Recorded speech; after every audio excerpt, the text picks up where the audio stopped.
Je suis pas en train de te dire qu'il faut que tu arrêtes tes études, je suis juste en train de te dire qu'il faut que la chance, tu la provoques et que si tu fais comme tout le monde, tu n'obtiendras rien. Arrête d'être trop gentil dans ta recherche d'alternance. Au moment où tu m'écoutes, tu es certainement un petit chaton dans ta manière de faire. Et à la fin de cette vidéo, je veux que tu deviennes un lion. Si tu ne me connais pas, moi c'est Nicolas Dezeuvre et mon objectif c'est d'aider les candidats à trouver leur contrat le plus vite possible. Et j'organise dans les jours à venir une masterclass exceptionnelle. Tu peux t'inscrire dès maintenant, c'est le premier lien dans la description. Tu vas en apprendre plus en 1 heure qu'en 1 an de recherche sur internet. Le sujet dont je veux te parler dans cette courte vidéo peut tout changer pour toi. C'est le fait d'être un bourrin dans ta recherche. C'est-à-dire qu'aujourd'hui, quand je discute avec des candidats de manière générale, on a aidé plus de 1700 candidats depuis 2019, donc ça commence à faire du monde, c'est un bel échantillon. Le truc, c'est qu'ils ont peur de relancer. Ils ont peur de poser des questions. J'ai certains candidats qui m'ont dit en entretien, est-ce qu'on a le droit de prendre des notes? Est-ce que je dois demander au recruteur de prendre des notes en entretien? J'ai eu des candidats qui m'ont dit, je ne peux pas publier sur LinkedIn parce que je ne me sens pas légitime. Voilà, de toutes ces choses-là. Et c'est un énorme problème parce qu'aujourd'hui, si tu n'es pas un bourrin, si tu n'es pas un requin, et je sais que c'est probablement pas dans ta personnalité et que tu es peut-être quelqu'un de chill, de tranquille, qui a peur de déranger, mais il faut absolument que tu adoptes cette posture-là. C'est hyper important pour avoir des résultats beaucoup plus rapides. Et je sais qu'on débute une recherche d'alternance, qu'on a même 18, 19, 20 ans, même pourquoi plus. Si tu as été salarié depuis toujours et que tu redécouvres le monde de l'emploi 10 ans plus tard, ça peut te faire drôle aussi. Je sais qu'on a peur de ne pas se sentir légitime, de déranger, de perdre des points si jamais tu te dis « Ah bah le recruteur, je l'ai relancé trop vite » ou « J'ai publié alors que j'aurais pas dû ». Mais il faut vraiment avoir en tête que si tu n'es pas full présent dans leur tête, eux vont t'oublier, ils ne te connaissent pas. Donc à un moment donné, il faut que tu montres que tu es là. Quand tu relances après une candidature, relance 7 jours maximum après, grand maximum.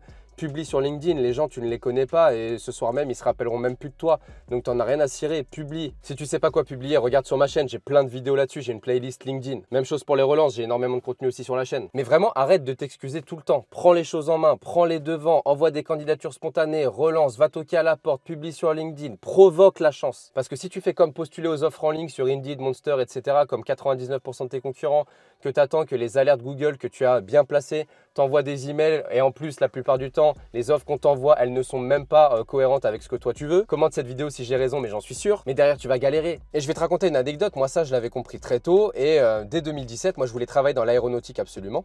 Dès 2017-2018, je me rendais au Salon du Bourget, donc à Paris, et en fait au Salon du Bourget tu as des entrées pro en semaine et les entrées grand public le week-end. Et j'arrivais à trouver le moyen pour me procurer des entrées pro en semaine, ce qui fait qu'il y avait énormément moins de monde au salon. Et j'allais voir Thales, Airbus, Safran, Daher, Dassault Aviation, il y avait même Boeing à l'époque, pour leur poser des questions, pour qu'ils regardent mon CV, pour essayer d'avoir des contacts sur LinkedIn avec eux, pour toutes ces choses-là en fait, pour essayer qu'ils se rappellent de moi. Et marquer des points un maximum en fait. Ce qui fait que j'ai pu derrière travailler avec Thales dans mon alternance en 2017-2018. Et je vais même te raconter une anecdote d'un monteur vidéo avec qui je travaille ponctuellement, qui travaille avec des youtubeurs que tu connais aujourd'hui. C'est en millions d'abonnés. Et cette personne-là, en fait, elle était dans le montage vidéo. Elle avait commencé à faire des études dans le montage vidéo. Et du jour au lendemain, en fait, lui était passionné de ça. Il fait même du drone, etc. Et il avait plus de compétences que le prof. Il aidait le prof. Et donc, il a décidé d'arrêter ses études parce que il perdait son temps tout simplement. Et il y a un des gros youtubeurs qui habitait dans son village. Il s'était vu 1 ou 2 fois, mais lui savait que l'autre était devenu youtubeur. Et un jour, il est allé le voir, il est allé taper chez lui et puis il lui a dit voilà, moi aujourd'hui je fais du montage, je fais ci, je fais ça. Il avait de quoi lui montrer.